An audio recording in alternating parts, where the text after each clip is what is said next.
WhatsApp guys, आज हम देखने वाले हैं लक्षद्वीप में वर्ल्ड क्लास एयरपोर्ट बनाने का बड़ा ऐलान। पाकिस्तान शाउट, पाकिस्तान अगर इंडिया में आ जाए ना कि दिल्ली का एयर क्वालिटी थोड़ी सी और बेटर हो गई है, ओ भाई साहब ये कैसे हो गया। ऐसा भी आ जाएगा ना कि किसी के घर पे वाईफाई की स्पीड लगवाए कनेक्शन और एक ही दिन में लग गया। ओ भाई साहब एक दिन में वाईफाई कैसे लगता है, उनका तो यही रहता है। देखते पूरी वीडियो, चैनल में तो प्लीज सब्सक्राइब, वीडियो को कर दे लाइक। जय हिंद, जय भारत, जय श्री राम जरूर लिख देना।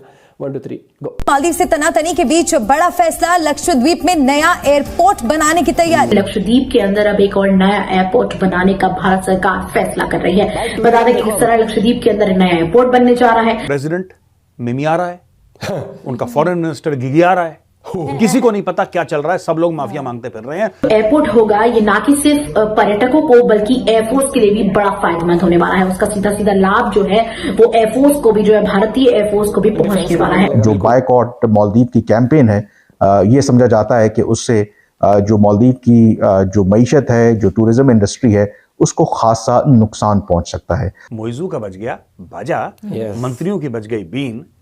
कहत कबीर सुनो भाई साधो, पीछे खड़ा है चीन। चाइना भी परेशान हो गया, पाकिस्तान भी परेशान हो गया और मालदीव्स की तो हालत ऐसी हो गई है कि अब उसको समझ में नहीं आ रहा है कि नंगा खाएगा क्या और निचोड़ेगा क्या। इंडियन कौम की यूनिटी की आप पावर चेक कर सकते हैं कि कोई उनके मुल्क के खिलाफ, उनके प्राइम मिनिस्टर के खिलाफ या उनके खिलाफ कोई आवाज बुलंद करता है, वो भी ना हक, तो किस तरह वो उस कौम का जो है तख्ता पलट देता है। मालदीव ने भारत से पंगा ले ही लिया है तो क्या इसका खामियाजा उसे एफएटीएफ की लिस्ट में शामिल होकर भी भुगतना पड़ सकता है, क्योंकि पिछले कुछ सालों में मालदीव्स ने हर वो काम किया है जो उसे एफएटीएफ की लिस्ट में पहुंचा सकता है। You are calling Hindus cow dung eaters, ये बोला, और काउ डंग एंड लड्डू। मतलब आप सोच कर देखिए, मतलब हम गोबर खा रहे हैं, चलो ठीक है खा रहे हैं, तुझे क्या, तेरे घर से क्या जा रहा है पहले ये बता। हाँ।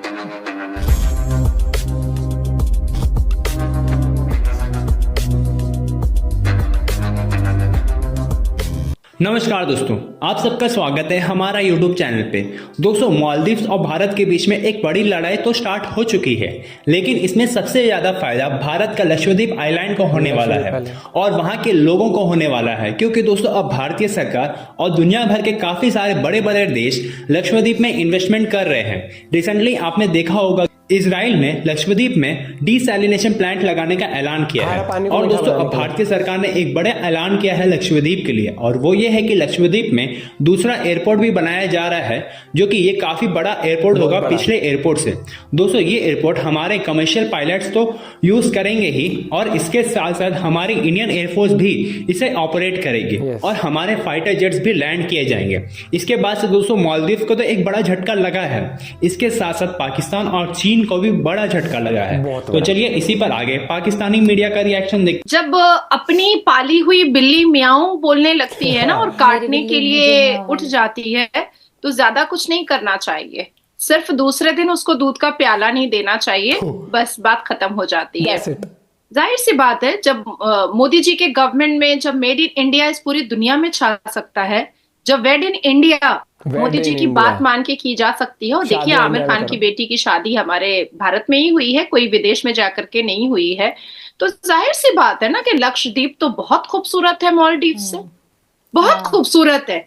जब घर का खाना ही इतना अच्छा बनता हो और डाइजेस्ट होता हो, तो बाहर का खाना तो जंक फूड कहलाता है ना, सीधी बात। उससे पेट खराब होता है, स्किन खराब होता है। तो बस मोदी जी ने इतनी तो बात बताई है, एक गोता लगाया है और 3 तस्वीरें ली हैं और पूरी दुनिया में हाहाकार मच गया है। और देखिए आपने कहा कि 10 ट्रेंड में 10वें नंबर पर गूगल में चल रहा है, नहीं अभी आप सर्च मारिए, 4थे नंबर पर चल रहा है। 3.400 3400% राइज किया है लक्षद्वीप को सर्च करने वाले। और MMT मेक माई ट्रिप पर सबसे ज्यादा पिछले 4 दिनों में लक्षद्वीप को सर्च किया गया है। इवन सबसे ज्यादा फोन पे जो फोटोग्राफ्स लगाए जाते हैं, स्क्रीन पे जो लगाए जाते हैं, वो सबसे ज्यादा लक्षद्वीप के आइलैंड के फोटोज लगाए जा रहे हैं।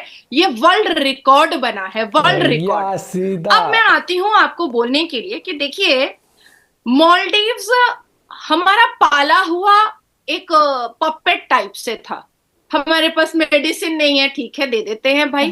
हमारे पास डिफेंस स्ट्रांग नहीं है, ठीक है दे देते हैं भाई। हमारे पास इलेक्शन लड़ने के लिए पैसा नहीं है, ठीक है दे देते हैं भाई। हमारे ऊपर दूसरा देश आक्रमण करने वाला है, हम भेजते हैं डिफेंस आपको।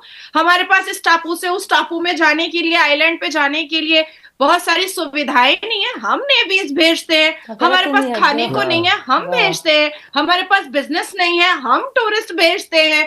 तो भारत ने इतिहास गवाह है कि भारत ने मालदीव्स को बहुत हेल्प किया है, बहुत पाला है। लिटरली मैं कहूंगी कि पाला है।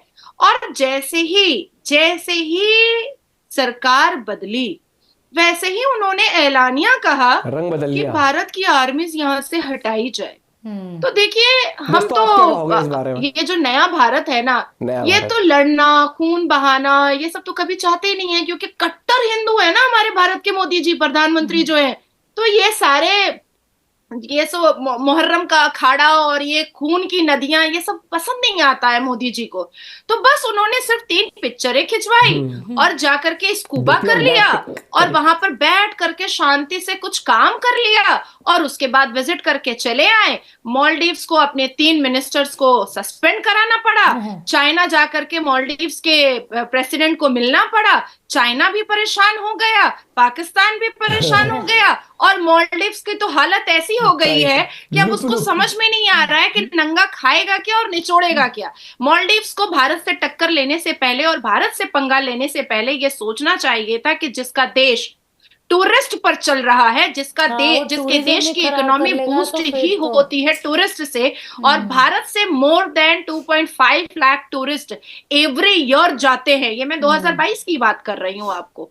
जब मोर देन 2.5 लाख टूरिस्ट जब मालदीव्स जाते हैं, वो भी भारत के, अब वो पाकिस्तानी टूरिस्ट होते तो भीख मांगने लगते बीच पर। कैसे हिंद महासागर का ये लगभग 1200 द्वीपों वाला देश टूरिज्म के हब से टेररिज्म के गढ़ में बदल गया।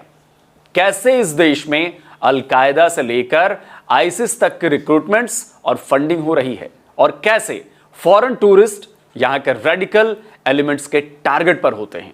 और सबसे बड़ी बात कि अब जब मालदीव ने भारत से पंगा ले ही लिया है, तो क्या इसका खामियाजा उसे FATF की लिस्ट में शामिल होकर भी भुगतना पड़ सकता है? कुछ भी हो सकता है, क्योंकि पिछले कुछ सालों में मालदीव्स ने हर वो काम किया है जो उसे FATF की लिस्ट में पहुंचा सकता है। दोस्तों, क्या आपको पता है कि साल 2014 से 2018 के बीच आईसिस में भर्ती होने के लिए सबसे ज्यादा किस देश के लोग सीरिया गए? अगर आप ये सोच रहे हैं कि क्या यह देश मालदीव्स है, तो आपका अंदाजा बिल्कुल सही है। Sydney based think tank Loewi institute की इस रिपोर्ट को देखिए। हेडिंग है Maldives the legacy of Islamic state. मतलब समझ रहे हैं आप इसका मतलब यह है कि इस्लामिक स्टेट का वारिस यानी उत्तराधिकारी है मालदीव्स। और इस रिपोर्ट में मालदीव्स से आईसिस में रिक्रूट होने वालों और उसे लेकर मालदीव्स की गवर्नमेंट की पॉलिसी पर बहुत डिटेल में रिसर्च की गई है। यह रिपोर्ट बताती है कि 5 लाख की आबादी वाला मालदीव से 250 लोगों ने आईसिस को ज्वाइन किया। ये देश ऐसे तो निकलेगा आगे। ये कुछ देश ऐसे हैं जिन्होंने तरक्की की जगह है, वो कहते हैं ना कि वो रिवर्स मोड लगा लेते हैं अपना। ठीक ठाक चल रहा था, इतनी बुरी था। लेकिन अब जो वहाँ के जो वहाँ के जो पॉलिटिक्स में जो सही लोग होंगे ना, या फिर जो मान लो टूरिज्म के लोग, पता क्या कह रहे होंगे, भारी मिस्टेक कर दिया गवर्नमेंट ने। अब ये ऐसा डेंट पड़ा है, इसको ठीक करने में भी भाई बहुत मुश्किल है। क्योंकि कहने को ये कि 24% जो टूरिस्ट जाते हैं घूमने के लिए मालदीव्स, वो इंडिया के होते हैं।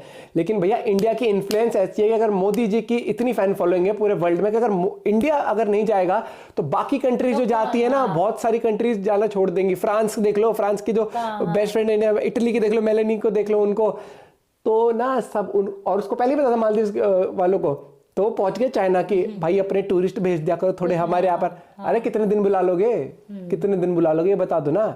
एक अंदर से घूमने वाले के लिए भी चाह होती है, तो घर पे जाके थोड़ी भाई कल तू वहां घुमाइयो वहां। चाइना का तो काम है जहां से दिखाना है हेल्प मांगने आ रहा है, कब्जा लेता हूँ, चलो कब्जा लेता हूँ। भाई सरकार तो मुझे लग रहा है वहां की गिर सकती है अब, मुझे लग रहा है। और लेकिन जो आपके मंत्री ऐसे भाषण दे रहे हैं, या तो ऐसा हो कि इंडिया और मालदीव का इतिहास वैसा रहा हो कि जैसे इंडिया का पाकिस्तान से है, तो भैया चलो बोलते रहते हैं, लेकिन इनने सोचा रात को ऐसे उठ के इनने ऐसा करेक्ट लिया, भूला सब कुछ भूल चुका हूँ, कुछ याद नहीं है मुझे भैया इंडिया और मालदीव कह रहे थे। उसने कहा कुछ अलग करते हैं, कुछ तूफानी करते हैं। वो ऐसा तूफान आया कि भाई साहब वो खुद की तरफ आ गया। इनने कहा वो तूफान जा रहा है, तूफान गया नहीं था, वो तूफान और स्ट्रांग हो क्या है। तो इसलिए कहते हैं कि पॉलिटिशियन बनना भी बहुत डिफिकल्ट है। एक और सबसे बड़ी बात, एक देश के प्रधानमंत्री बनना या किसी देश को संभालना सबसे बड़ा टास्क होता है। इसलिए कहते हैं अपने लीडर को तरीके से चुने।